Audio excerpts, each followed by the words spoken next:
just before we start this video, I found out that 40% of you guys watching my channel aren't subscribed, so if you could do me a really big favour and subscribe, I'd really appreciate it. Let's try and get my channel to 110 subs by the end of the month.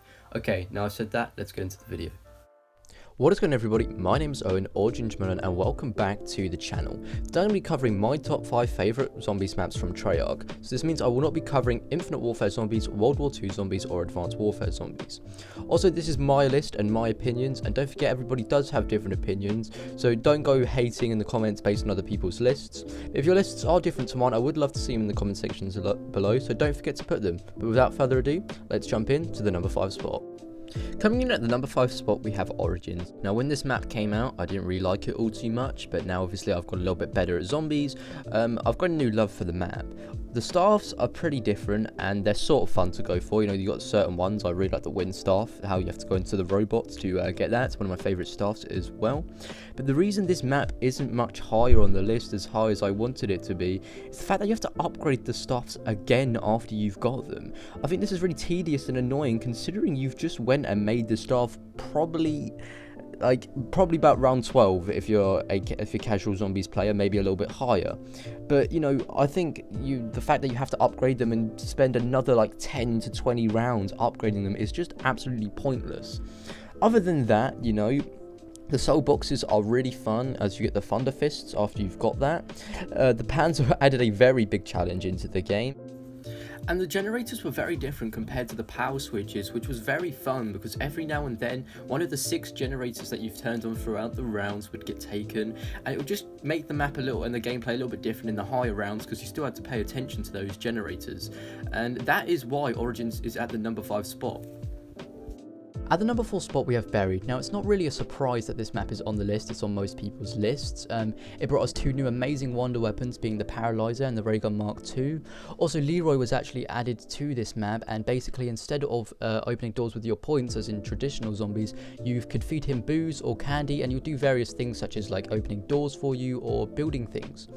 Also, this map was set in an abandoned western town, which was also really cool, as you were like buried, and you know, obviously hence the map name, but you know, you just felt very isolated in the map as long with the zombies. Also, with this map, they added time bombs. Now, I remember using these time bombs in very skillful ways, as I could use them to get back my points, or you could get extra perks with them with little glitches and stuff like that. Also, another really cool feature about this map is that it had 2 different sides of an Easter egg ending, something we don't normally see in zombies.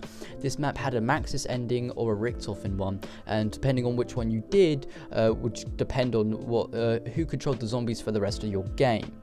Unfortunately, this didn't really change the gameplay as the future of zombies, which is something we do need to see, I think, in the future. This obviously made the map a lot more replayable, as you can go for each sides. Also, the witches were added. These were a pretty annoying bosses because instead of taking your health away, obviously it took points away, and you would see these witches on the way to Pack-a-Punch, and the chances are you've just got enough for Pack-a-Punch, and the witches are probably going to take your points, which is quite annoying, but you know, it was a good feature instead of taking your health.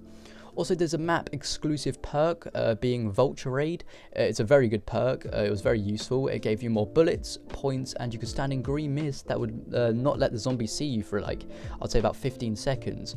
With all that said, that's why Buried is at the number 4 spot, and it's an absolute amazing map. At the number 3 spot, we have the Eisendrache. Now, this is a lot of people's fan favourite maps. It's an absolute amazing map, and for one of the main reasons is it's very much like Origins, but it's just a little bit easier, I think. You know, just the bows in general are a lot easier to get. All you have to do is fill up 3 dragon heads, similar to the dog heads from Mob of the Dead, and you get the bow, and then you have to all go on your own individual quests, and that's it. After you've done that, you will get your individual bows, being Void, Fire, Wolf, or Lightning, and they're all obviously unique and fun to go for. And the great thing about this map, other than Origins, is that's it. You don't have to go for another upgrade process, which makes the map a whole bunch easier. The boss for this map was the Panzer Soldat as well, obviously the same as Origins. There was a new twist on it, as he could shoot shock charges. He was a little bit different, as obviously the shock charges, but he also made you think of the good times of Origins. Also, the Easter egg for this map was one of my favourites, as you get to see Tank Dempsey in a bit of different light. Obviously, he was a little bit more emotional, as a spoiler alert, obviously this map's a bit old, so it doesn't really matter. He has to kill his older self, his older version of himself, which is very good, and just to see the emotional side of him was very good. The special weapon for this map was the Ragnarok DG4s. Now, these were basically the gravity spikes from the Black Ops 3 multiplayer, but instead of slamming them, but you can do that as well, you can either punch them with the gravity spikes or place them down for like a force field vortex sort of thing. These are very powerful and very easy to get, as you only had to pick up 3 parts. Also, you can't forget about the amazing location of this map being a castle in Austria. It's a really good location for the map, and it's actually a real life location, which I really want to see it because it's one of my favorite maps. This map is really cool. Tank Dempsey was one of my favorite characters. Is one of the biggest reasons this is my favorite map, and that's why it is at the number 3 spot. At the number 2 spot, you guys knew it, we have Mob of the Dead. Now, Mob of the Dead is an absolutely amazing map. To start it off, this map is set on Alcatraz Island, and you play as 4 very unique characters, being 4 mobsters, and they have some really cool badass quotes. And you know, one of the main things you could do is build a plane, and yeah, that is right, you do build a plane, and you get to fly it, or to be honest, you get to crash it into the Golden Gate Bridge. Also, to top this map off, we have 3 dog heads that you fill up with zombies, and at the end of the 3rd dog head you filled up, you get like a tomahawk, and it's called the Hell's Retriever. Now, this was a very unique and cool way to kill the zombies. It also fetched power-ups for you. You could also upgrade this to the Hell's Redeemer. It was just a little bit more powerful, and you could charge it up a lot longer, and it would kill a lot more zombies. Also, with this map, we had the boss being the Warden, also known as Brutus. I think that was the sort of nickname we gave him. I don't think that was his actual official name, but he was very cool. He was very overpowered in BO2, and you have to definitely stay away from him. But once you knocked his helmet off, he was basically good. And also, I can't mention this map without its wonder weapon, the Blunder Gap. Probably one of the coolest wonder weapons in Zombies history. This I think it's a quadruple barreled shotgun. It was absolutely amazing, and when you upgraded it to the the Acid Gat, it was just so cool. It also worked as a monkey bomb, and you could also pack-a-punch it after that to turn it into the Vitrolic Withering.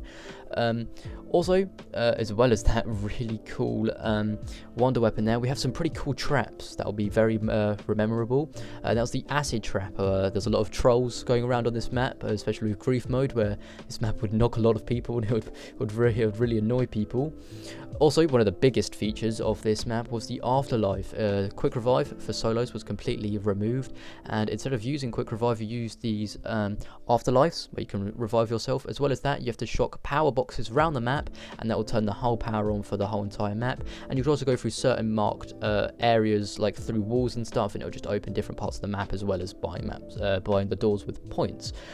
This map was a very badass map and a very unique map, obviously apart from the BO4 version, but I'm just going to pretend that there was never a map, and that's why Mob of the Dead is at the number 2 spot. Now, finally, guys, at the number 1 spot, we have Gouraud Crovey.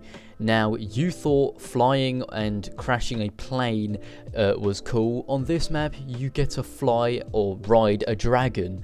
Yeah, that is right. You've heard that right. It is a dragon that you get to ride, and it's absolutely cool. But that's not one of the coolest features of this map.